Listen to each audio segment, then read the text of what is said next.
Hello class 10th। आज आपकी next video में नेक्स्ट टॉपिक है वियोजन अभिक्रियाएं है। ऐसी रासायनिक अभिक्रियाएं जिनमें कोई पदार्थ प्रेरित करने वाले कारणों जैसे ताप के कारण, दाब के कारण परिवर्तन करने से दो अथवा अधिक पदार्थों में अपघटित हो जाता है तथा कारण हटा देने पर पुनः मूल पदार्थ बन जाता है, वियोजन अभिक्रियाएं कहलाती हैं। जैसे कोई भी पदार्थ जिन तत्वों से मिलकर बना है, ताप देने पर वो उन्हीं में अपघटित हो जाता है यानी कि टूट जाता है, तो उसे हम वियोजन अभिक्रिया कहते हैं। ये कई कारणों से हो सकता है, ताप के कारण भी होता है, दाब के कारण भी होता है। अतः वियोजन एक उत्क्रमणीय अभिक्रिया है। क्योंकि जैसे ही कारण को हटाते हैं वो वापस अपने मूल पदार्थ बन जाते हैं, इसलिए उसे उत्क्रमणीय अभिक्रिया कहते हैं। वियोजन अभिक्रियाएं दो प्रकार की होती है, उष्मीय वियोजन, आयनिक वियोजन। उष्मीय वियोजन क्या होता है? जो ताप बढ़ाने से या ताप देने पर अपघटित होते हैं, अपने आयनों में अपने पदार्थों में अपघटित हो जाते हैं, उसे उष्मीय वियोजन कहते हैं। जैसे फॉर एग्जाम्पल अमोनियम क्लोराइड को गर्म करने से वो अमोनिया और हाइड्रोक्लोरिक अम्ल में अपघटित हो गया, क्योंकि ये इन्हीं पदार्थों से मिलकर बने थे तो उसी में अपघटित हुआ, और फिर इन्हें ठंडा करते तो वो वापस अमोनियम क्लोराइड बन जाता है। नेक्स्ट एग्जाम्पल है फास्फोरस पेंटाक्लोराइड। इसे भी जब गर्म करते हैं तो वो फास्फोरस ट्राइक्लोराइड और क्लोरीन गैस में अपघटित हो जाता है, और जैसे ही ठंडा करते हैं वो वापस अपनी मूल पदार्थ में आ जाता है। सेकंड है आयनिक वियोजन। आयनिक वियोजन क्या होता है? जब हम इसे ताप या उष्मा देते हैं तो ये अपघटित होकर अपने आयनों में विभाजित हो जाता है। जैसे NaCl है, जब हम इसे जल में घोलते हैं तो ये अपने आयनों में जो मुक्त होकर घूमने लगता है, जैसे Na+ ion plus Cl negative ion. Second example है NH4Cl। अमोनियम क्लोराइड को जब हम जल में घोलते हैं तो ये अमोनियम आयन और क्लोरीन आयन में मुक्त होकर घूमने लगता है। अब छठवां अभिक्रिया क्या है? ऊष्माक्षेपी तथा ऊष्माशोषी अभिक्रिया। वे रासायनिक अभिक्रिया जिनमें ऊष्मा का उत्सर्जन होता है ऊष्माक्षेपी अभिक्रियाएं कहलाती हैं। जैसे फॉर एग्जांपल कार्बन को जब हम ऑक्सीजन की उपस्थिति में जलाते हैं तो कार्बन डाइऑक्साइड गैस निकलती है और 94,400 कैलोरी ऊर्जा उत्पन्न होती है। कार्बन यानी कि कोयला को जलाते हैं जब हम, तो उसमें से धुआं निकलता है जो वो कार्बन डाइऑक्साइड है, और जो हमें ऊष्मा मिलती है वो ऊर्जा है। अब नेक्स्ट क्या है? वे रासायनिक अभिक्रियाएं जिनमें ऊष्मा का अवशोषण होता है ऊष्माशोषी अभिक्रियाएं कहलाती हैं। यानी कि जब नाइट्रोजन को हम ऑक्सीजन के साथ अभिक्रिया करवाते हैं तो नाइट्रस ऑक्साइड बनता है और उसमें ऊर्जा इन्वायरमेंट से यानी कि वायुमंडल से ऊर्जा को अवशोषित कर लेती है। नेक्स्ट है उदासीनीकरण अभिक्रिया। वह रासायनिक अभिक्रिया जिसमें अम्ल और क्षार को उचित मात्रा में मिलाने पर लवण तथा जल बनते हैं उदासीनीकरण अभिक्रिया कहलाती है। जब वो लवण बनते हैं, जब अम्ल और क्षार का अभिक्रिया करवाते हैं तो जो लवण बनता है उसमें ना तो अम्लता रह जाती है, यानी कि ना तो अम्ल का गुण रह जाता है ना ही क्षार का गुण रह जाता है, उसे उदासीनीकरण अभिक्रिया कहते हैं। जैसे फॉर एग्जांपल NaOH, ये एक क्या है? क्षार है, और HCl ये एक अम्ल है। जब हम इसका अभिक्रिया करवाएं तो ये एक नया पदार्थ बना, सॉल्ट यानी कि सोडियम क्लोराइड। ना तो ये अम्ल है ना ही क्षार है, और क्या रिलीज हुआ? H2O यानी कि जल प्राप्त हुआ।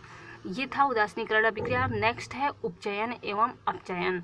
यह वह प्रक्रिया जिसमें ऑक्सीजन ग्रहण की जाती है, यह वह प्रक्रिया जिसमें हाइड्रोजन का त्याग होता है। यानी कि ऐसी अभिक्रिया जिसमें ऑक्सीजन ग्रहण की जाए और हाइड्रोजन का त्याग किया जाए उसे उपचयन कहते हैं। उसका अपोजिट हो गया अपचयन, जिसमें ऑक्सीजन का त्याग किया जाता है और हाइड्रोजन ग्रहण किया जाता है, उसे उपचयन कहते हैं। आप दोनों पॉइंट लिख लीजिएगा खुद से, और एग्जाम्पल में देख लीजिए। कॉपर ऑक्साइड का हाइड्रोजन से हमने रिएक्शन करवाया तो हमें क्या प्राप्त हुआ? कॉपर प्लस H2O यानी कि जल। H2O को देखिए ऑक्सीजन प्राप्त करता है, तो ये कौन सी अभिक्रिया हुई? उपचयन। और कॉपर ऑक्सीजन का त्याग किया तो ये कौन सी अभिक्रिया हुई? अपचयन। लेकिन कुछ ऐसे अभिक्रिया होती है जिसमें या तो केवल ऑक्सीजन का त्याग होता है या तो केवल ऑक्सीजन ग्रहण की जाती है, तो उसमें अपचयन उपचयन। लेकिन ये एक ऐसा रासायनिक समीकरण है, ऐसी रासायनिक अभिक्रिया जिसमें दोनों एक साथ हो रहा है। दो अभिकारक हैं, कॉपर ऑक्साइड और H2 हाइड्रोजन गैस, दोनों उपचयन और अपचयन दोनों एक ही रासायनिक अभिक्रिया में हो रहे हैं, तो इसे हम रिडॉक्स अभिक्रिया भी कहते हैं।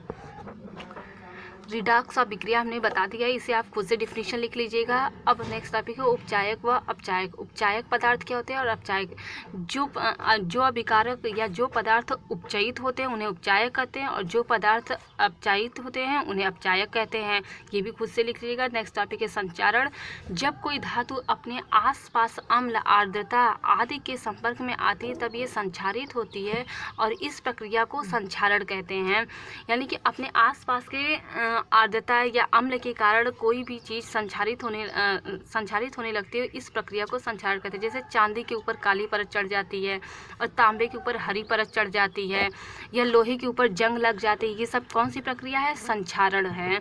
अब नेक्स्ट टॉपिक है विकृत गंधिता। खाद्य पदार्थ में उपस्थित तेल या वसा के वायु में उपस्थित ऑक्सीजन उपचयित होने के फलस्वरूप इनमें दुर्गंध उत्पन्न हो जाती है तथा स्वाद खराब हो जाता है। इस घटना को विकृत गंधिता कहते हैं। यानी कि खाद्य पदार्थों को खराब हो जाना क्या होता है? विकृत गंधिता होता है। जैसे एग्जाम्पल में चिप्स बनाने वाले चिप्स की थैली में से ऑक्सीजन हटाकर उसमें नाइट्रोजन जैसी गैस, सक्रिय गैस भर देते हैं ताकि चिप्स का उपचयन न हो सके। अब यहाँ आपका लेसन कंप्लीट हो चुका है। अब लास्ट डे है इस लेसन का। कल से आपको नेक्स्ट वीडियो में नेक्स्ट लेसन मिलेगा। तो इस लेसन में होमवर्क है निम्नलिखित अभिक्रियाएं किस प्रकार की, इन सारी अभिक्रियाओं का आपको प्रकार लिखना है। जैसे एक मैं बता देती हूँ, जैसे फेरस का रिएक्शन करवाया गया है कॉपर सल्फेट से, तो बना है फेरस सल्फेट प्लस कॉपर। ठीक, कौन सी अभिक्रिया है? यहाँ से देखिए सल्फेट जो है वो विस्थापित होकर किससे जुड़ जाता है? फेरस से। तो ये कौन सी अभिक्रिया है? विस्थापन अभिक्रिया। तो आपको करना कुछ नहीं है, बस अभिक्रिया को देख करके पहचानना है किस प्रकार की अभिक्रिया। डिफिनीशन के थ्रू आप पहचान करके उसके सामने लिखते जाइएगा किस प्रकार की अभिक्रिया है। अब नेक्स्ट क्वेश्चन है प्रत्येक अभिक्रिया में बनने वाले लवण तथा लवण का सूत्र व नाम दीजिए। अब देखिए ये एक अम्ल है और ये एक क्षार है। जब अम्ल और क्षार अभिक्रिया करते हैं तो लवण बनता है, तो यहाँ कौन सा लवण बनेगा आपको ये बताना है। यहाँ भी देखिए HNO3 एक अम्ल है, NOH एक क्षार है। ये अभिक्रिया करके उदासीनीकरण अभिक्रिया होगा, कौन सा लवण बनाएगा वो आपको लिखना है और उसका नाम भी लिखना है, सूत्र भी लिखना है।